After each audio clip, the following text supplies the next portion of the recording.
Baik sahabat, akhir-akhir ini banyak orang membahas proyek TikTok. Proyek yang dianggap membunuh UMKM Indonesia. Dari influencer yang membahasnya, masyarakat sampai pejabat.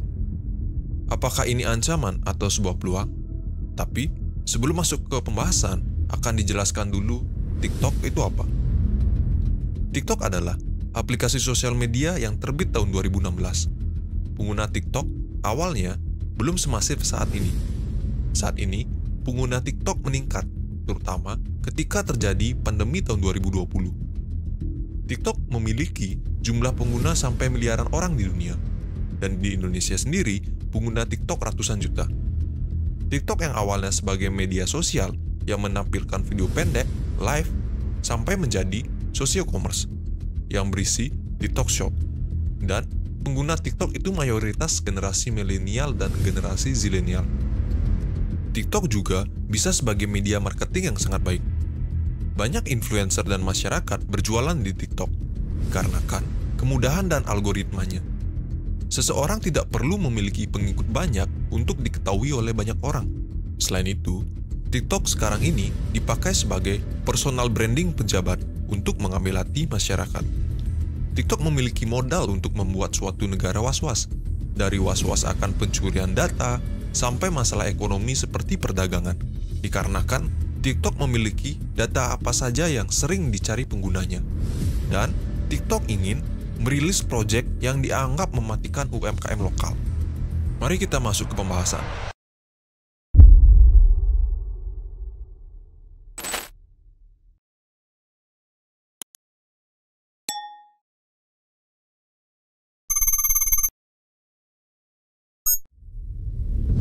TikTok baru-baru ini merilis Project S, yang dimana Project S ini diduga upaya TikTok untuk menjual produknya sendiri yang diproduksi di negara asalnya.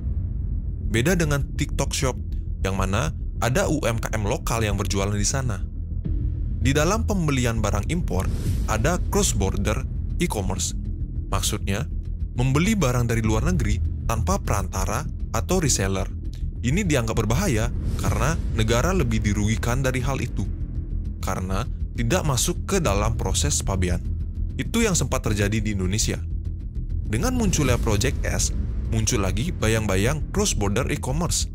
Katakan, kalau Project S ini dijalankan, dengan adanya peraturan entah tarif dan lain-lain, tetap saja bisa mematikan bisnis lokal.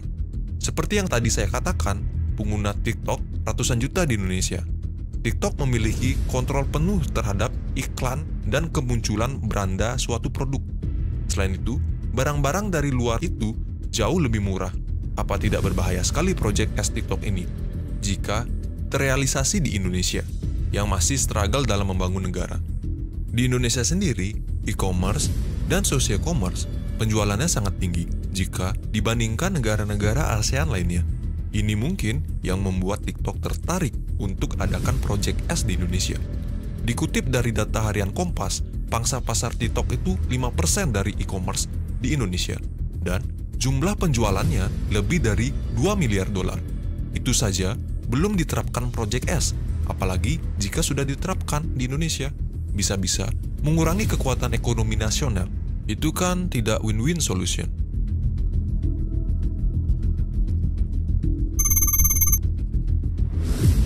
Dengan adanya Project S TikTok ini, jika terrealisasi, maka akan mempengaruhi pendapatan domestik bruto atau PDB, yang dimana konsumsi produk dalam negeri berkurang dan impor meningkat. Dan masalah besarnya, terjadi masalah perekonomian yang dimana terjadinya pengangguran yang lebih lagi. Saat ini, persaingan dagang antar Indonesia dan Tiongkok itu masih lemah. Dengan terrealisasinya Project S, maka menghambat UMKM lokal untuk berkembang lebih lagi.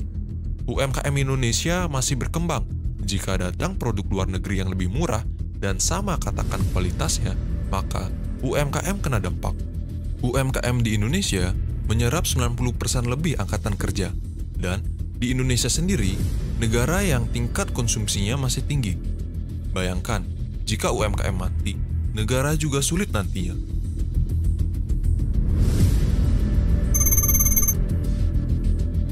Pemerintah dengan segala independensi dalam membuat regulasi dan memiliki banyak instrumen untuk menutup dan membuka portal masuknya produk impor, bisa dengan cara regulasi pemerintah, bisa dengan mengenakan tarif pajak yang tinggi terhadap produk impor, dan tidak memberikan kemudahan berupa gratis ongkir terhadap produk impor.